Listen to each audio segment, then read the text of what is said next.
Mūsu klīnikā polipus izņemt var ar dažādiem instrumentiem.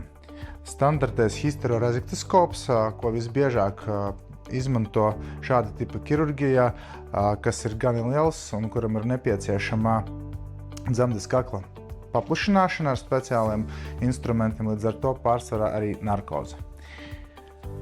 Mums ir jaunas paudzes histeroresektoskops, kas ir mazāk un ar kuru mēs varam izņemt polipus arī bez narkozes vietā anestēzijā vai citreiz pat bez anestēzijas vispār. Un tad pēdējais instruments, visjaunākās paudzes, ko mēs visbiežāk izmantojam, ir intrauterīnais morculators, jeb šeiveris, kurš izmanto tīri mehānisko enerģiju polipa noņemšanai un attiecīgi saudzē dzemdes dobumu un uzlabo endometrija receptivitāti.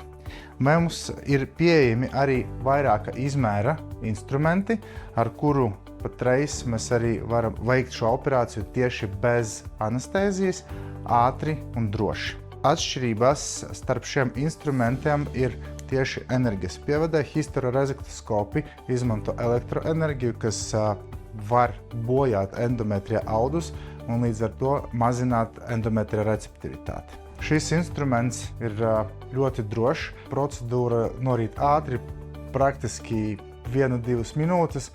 Pacienti ļoti ātri var piecelties un braukt mājās vai tālāk savās darīšanās.